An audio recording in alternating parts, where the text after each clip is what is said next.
Bom dia, pessoal. Heraldo Maia por aqui. Eu vim falar rapidamente hoje para vocês sobre um assunto que tem movimentado muito tanto as academias, as escolas e a área de saúde. É sobre esses casos, né, de varíola que ressurgiram. Eles têm chamado de varíola dos macacos, mas a própria OMS tem preferido que não seja utilizado essa nomenclatura. É bem provável que a gente continue, apesar de falar em inglês a mesma coisa, né, o monkeypox,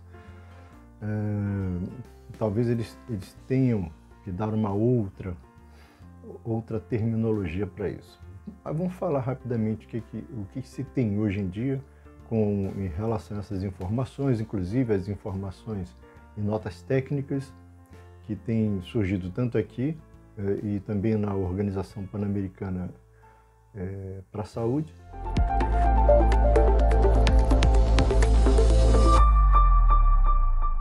O que é a monkeypox? É uma doença causada por um vírus, né? É uma zoonose, ou seja, uma doença que pode passar dos animais para os seres humanos, como passou, né? A forma de transmissão.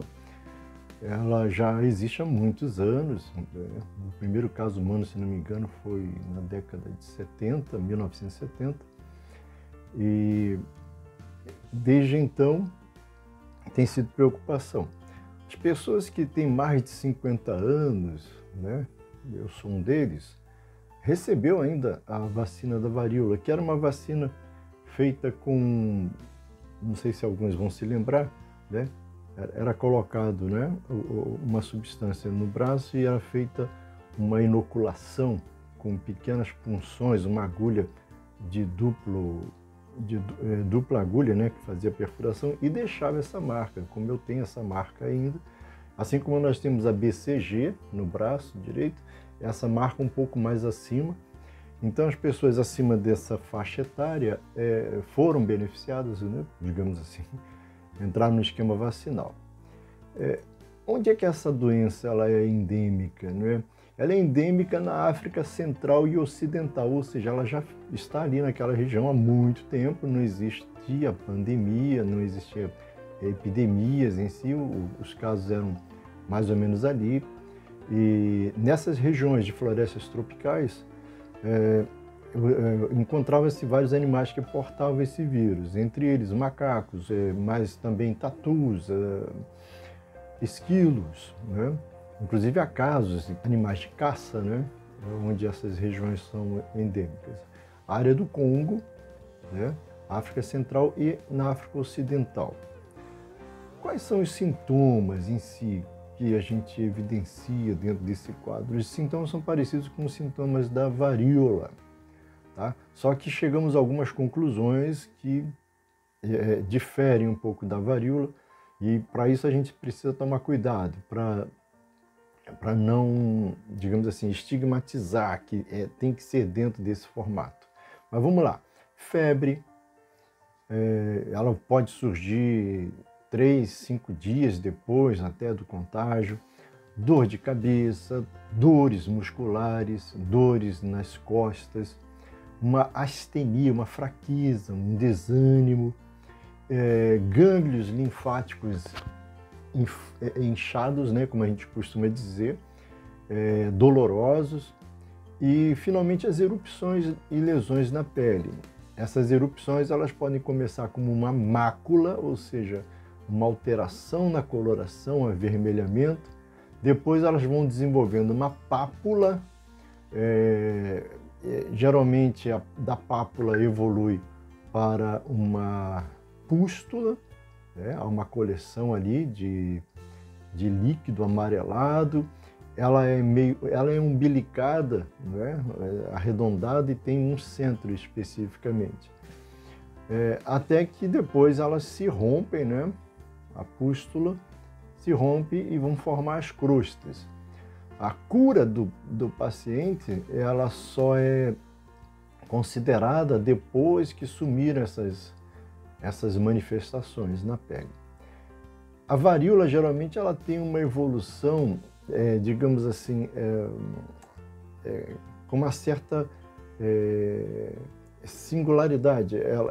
As lesões aparecem e vão evoluindo ao mesmo tempo. Uma das variações dentro dessa varíola, na monkeypox, é que eu posso ter lesões em estágios diferentes, ou seja, locais onde estão surgindo agora uma mácula e eu já tenho um local onde já irrompeu, a pústula já irrompeu, já formou a crosta. Então, via de regra, não é um fator discriminatório, né, a evolução literal como na varíola seria visto. Essas concentrações dessas erupções, elas se dão muito na face, nos membros superiores também, né? Nas palmas das mãos e dos pés, ok? E podem ser encontradas também nos genitais e nos olhos. Os sintomas duram mais ou menos entre 2 a 4 semanas e vão desaparecer, mesmo sem tratamento, né? E se a gente buscar orientação profissional, sempre. Mas o que está havendo? As instituições de saúde não internam casos assim, a menos que haja complicações que levem ao risco, né? E pessoas que tenham comorbidades e que tenham risco de complicar o quadro clínico em si. Mas simplesmente pela varíola em si, né? Pela monkeypox, não é recomendado a internação, até porque a gente tem que ver que a evolução dos casos, geralmente, apesar de ter uma alta possibilidade de contágio, se houver contato íntimo, pele a pele e tudo mais, né? Se houver uma quarentena e toda a orientação para que se evite, né, o contágio pessoa a pessoa, a evolução ela vai sempre de uma forma menos maligna, ela não tem grandes repercussões. Evidente que a gente tenta evitar que isso ocorra entre grupos de riscos, pacientes imunocomprometidos, seja pelo HIV, seja por tratamento no qual ele receba corticoterapia, ou grávidas, né, e as crianças. O idoso, muito idoso, talvez não contraia porque ele tem a questão da vacinação. Mas entre crianças e mulheres grávidas e a população em geral, abaixo dos 50, imunocomprometidos, eles têm um grupo de risco que a gente precisa ficar monitorando aí com muito mais veemência. Na maioria dos casos, as pessoas perguntam, é letal a varíola do macaco? Bom, geralmente, os sintomas e os sinais aparecem sozinhos em poucas semanas, em torno de 21 dias é a média, mas pode durar até 28, né, 30 dias ou mais. As pessoas que estão mais expostas a essa letalidade seriam recém-nascidos, como eu falei, crianças e pessoas com imunossupressão. Uma das possíveis complicações das infecções causadas pela monkeypox seriam as infecções oportunistas, né? Na qual eu tenho uma lesão, eu tenho um rompimento da pele, abriu, né, uma barreira ali, rompi a barreira da pele e eu posso ter uma infecção oportunista, tá? Que pode levar à complicação. A complicação da lesão nas escleras, né, as infecções oculares são preocupantes e podem levar à perda da visão, tá? Cerca de 3 a 6% dos casos notificados, segundo a Organização Pan-Americana de Saúde, projetou, né, que essas complicações elas ocorrem mais quando pessoas têm comorbidades ou crianças, né, muito novas. É importante levar em conta que essa porcentagem pode ser subestimada porque a vigilância em países endêmicos ela é um pouco limitada, é como se fosse tão corriqueiro e às vezes até ocorrem subnotificações, para vocês terem uma ideia, tá? Bom, essa doença ela passa dos animais para os humanos, sim, se houver um animal infectado, esse animal for manipulado ou se for ingerida a carne desse animal mal cozida, mal preparada, ao risco de contágio.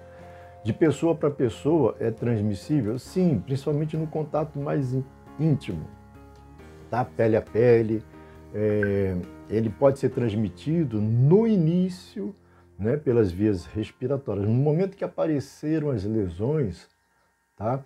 Geralmente já houve a viremia, ou seja, esse vírus já caiu na corrente sanguínea e esse paciente está transmitindo. Agora, via de regra, não é tão parecido quanto na varíola. Segundo o especialista, ontem eu estava conversando num encontro técnico, ele disse que ela subverte um pouco aquela questão de ter, né, uma cadência lógica, epidemiológica, a ponto de você ter regiões do corpo do indivíduo infectado com máculas e regiões do corpo do indivíduo já com pústulas, pessoas que evoluíram com essas lesões de pele sem apresentar um indício de febre, né, sem ter ganglionites, alguns tendo essas lesões no abdômen inferior, genitálias e tudo mais. Né? Então, a gente ainda não tem uma noção de como está sendo vista, né, esse processo de sinais e sintomas. Tá? O que fazer com objetos, utensílios, pratos? O ideal é que agora, nesse momento, a gente use coisas descartáveis. Evitar manipular o máximo possível com materiais que entraram em contato com pessoas que estejam infectadas pelo monkeypox. Úlceras, lesões e feridas, tanto faz no olho, nariz, boca, lesões na genitália, lesões na glande peniana, lesões na mucosa retal.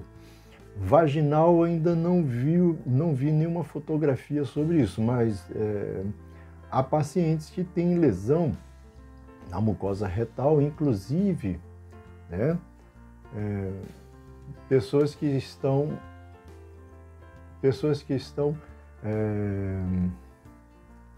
relacionando essa variante com ISTs, né, com infecções sexualmente transmissíveis. Inclusive, ela foi colocada dentro do rol de infecções sexualmente transmissíveis, porque houve uma grande incidência de casos dentro do histórico de pessoas que tiveram relações, né, homoafetivas, e ali eles foram os grandes, né, disseminadores ali nos quadros que surgiram. Tá? Agora, dizer que seja uma infecção sexualmente transmissível só não é verdade. A questão talvez é que durante a relação íntima, né, vai haver o contato pessoa a pessoa o suficiente para que isso ocorra.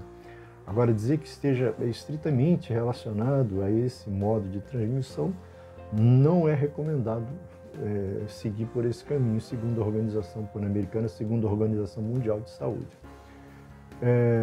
Há risco de transmissão do vírus na forma transplacentária, né, através da mãe para o feto, né, e também pode ser de um pai infectado para o seu filho após o nascimento, ao contato pele-pele, ok? Não é claro, né, que as pessoas que não têm os sintomas, ainda não está descartado isso. As pessoas que não apresentam sintomatologia, que elas não possam propagar a doença. Tá? Foram feitos, por exemplo, coletas de naso e orofaringe, né, raspado da mucosa oral, onde detectaram a presença, né, do vírus, mas não havia sinais clínicos, né, nem sintomas clínicos desse indivíduo, colocando como doente.